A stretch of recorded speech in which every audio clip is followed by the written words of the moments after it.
Welcome to Larry the Alchemist, where we discuss all things heavy metal and hard rock. On today's episode, let's discuss Guns N' Roses and their 1987 album, Appetite for Destruction. Here's an album that can really get people going. This is a kind of love-hate situation with this record. And, you know, when you talk about records that and songs that people are burnt out on because they've been played to death, classic rock radio, MTV playing the videos to death, cover bands, your local cover band playing these songs to death. There's a bunch of songs on this record. But I wanted to do this video because I'm getting ready to see Guns N' Roses this coming weekend. I'm going to Welcome to Rockville, which is in Daytona, Florida. It's actually on the grounds of the Daytona Speedway there. You're kind of right there in the middle of the track.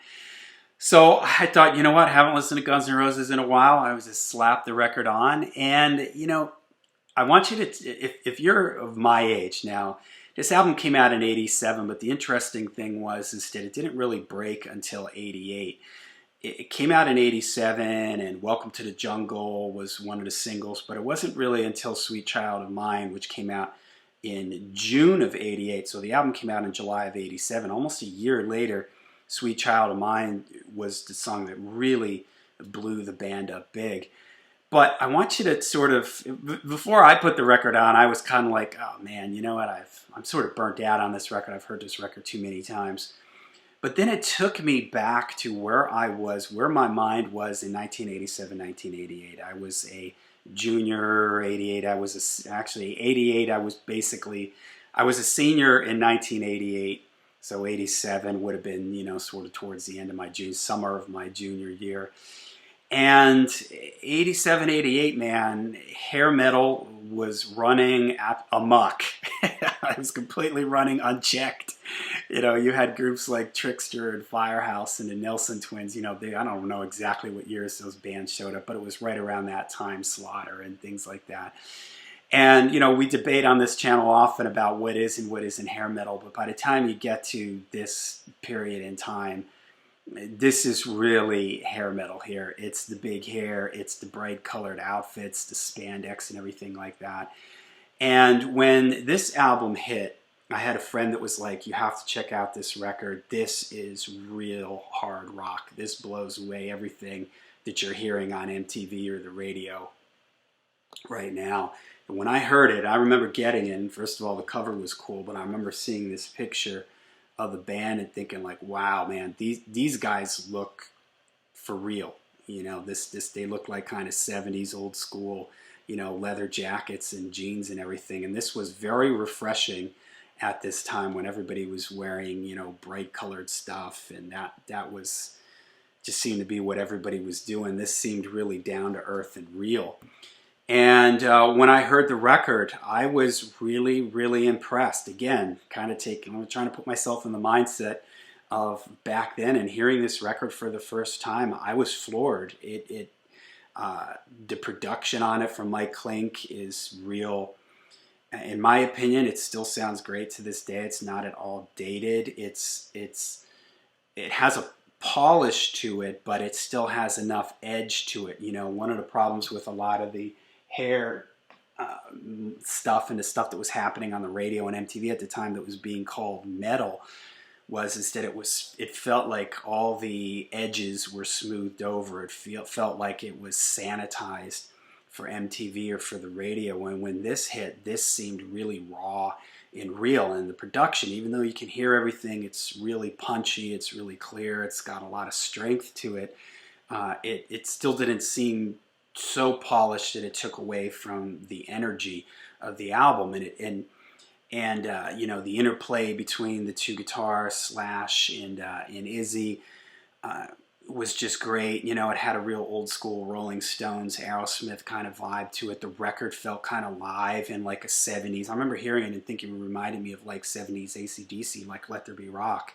Sounded like an album that they just went in, cracked open some bottles of whiskey, started jamming, and just went for it. And, you know, maybe like the early Van Halen records have that same kind of live in the studio vibe to it where you can sort of feel the energy coming out of the songs. And Axl Rose had a really unique voice. He had that high-pitched voice, but it had a real rasp and a gravel to it. Whereas a lot of the other guys that you were hearing at times, I think of Slaughter, they were singing with these sort of cleaner type voices, and but this seemed to have some grit and dirt to it. And the songs were super catchy. I mean, you can say now that, yeah, I'm totally sick of hearing Welcome to the Jungle and certainly Sweet Child of Mine. I'm totally sick of that, from the radio, MTV, your local cover band playing it to death. But man, back then, this stuff was really catchy. Every song on here is memorable. In my opinion, there really aren't any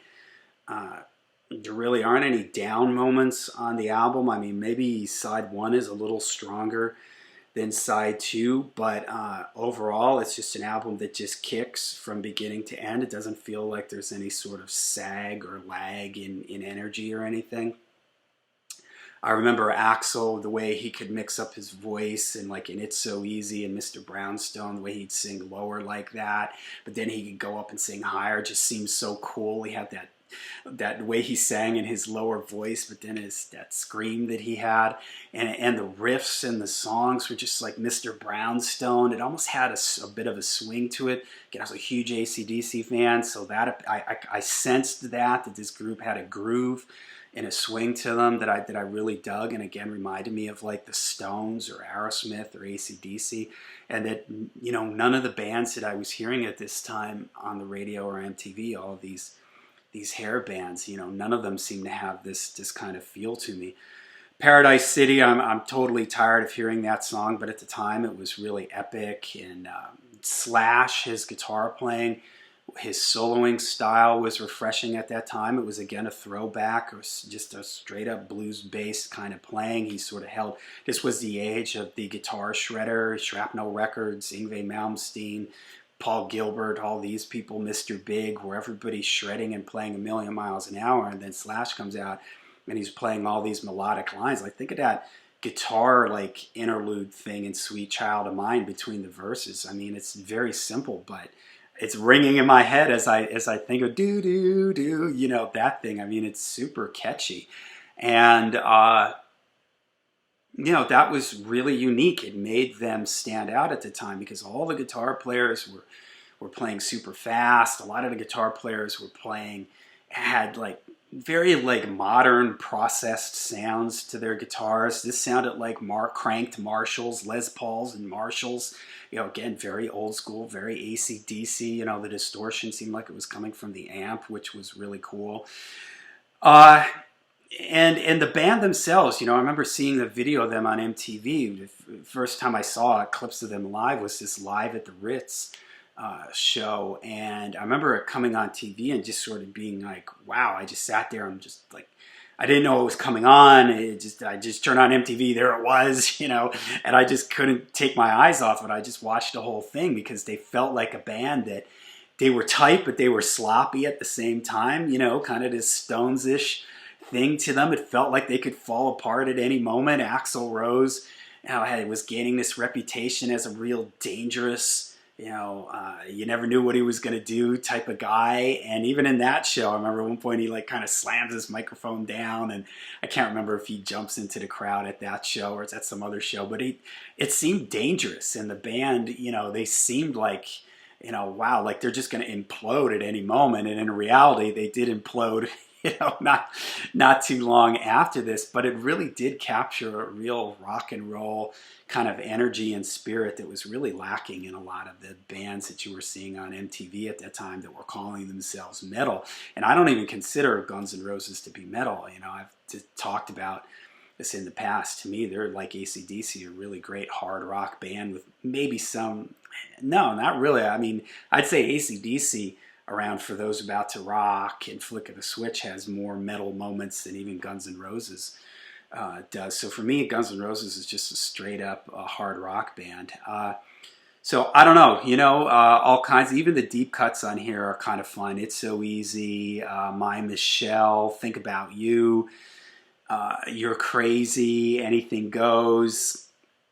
And a personal highlight for me on this album is Rocket Queen. I've always loved that song. I think it's a fantastic album closer. I love the riffs and the groove and the feel to it. And that spot at the end of this song where it goes into this "Don't ever leave me," that like riff and everything is just, oh man, that is so cool. When Axl goes soaring up high in his range, "Say you'll always there," it just sends a shiver up my spine. I think that is a fantastic hard rock song, and it's just an amazing, amazing album closer.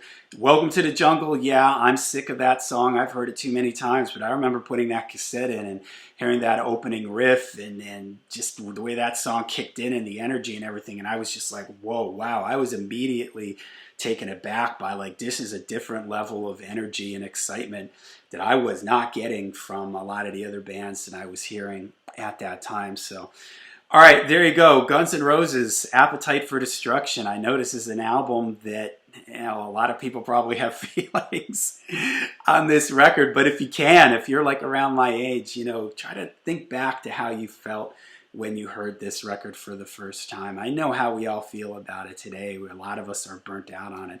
But I gotta admit, when I put it on my record player and I cranked it up, man, it was fun to listen to it, and I'm kind of looking forward to seeing them live at this show this coming weekend. I'm not even sure who's. I know Slash and Axl, and I think Duff. I haven't even said anything about Duff. You know, he had a real unique kind of bass tone, and his bass lines were really cool. Think of the bass line at the beginning of Sweet Child of Mine. Steven Adler was a real good AC/DC style feel groove, you know, type of drummer. Kept it pretty simple but hard driving, and just a very unique band. And I'm looking forward to seeing them. So I'll have to let you know how that concert goes. But let me know in the description down below what you guys think of Guns N' Roses. What did you think of Appetite for Destruction when it came out? Can you listen to it today, or are you just beyond burnt out on it? All right, let me know in the comments. I have some new lighting going on in the background here. I'm experimenting I'm going to be starting up my Twitch stream soon, but I'm going to be playing some of my own music that I've written on there. It's going to be kind of more for live performance, but I thought I'd try it out here in a video, set some mood and atmosphere here at the Lair. Okay, guys, let me know what you think of Appetite for Destruction, and until we see you again, make sure you stay heavy, stay metal.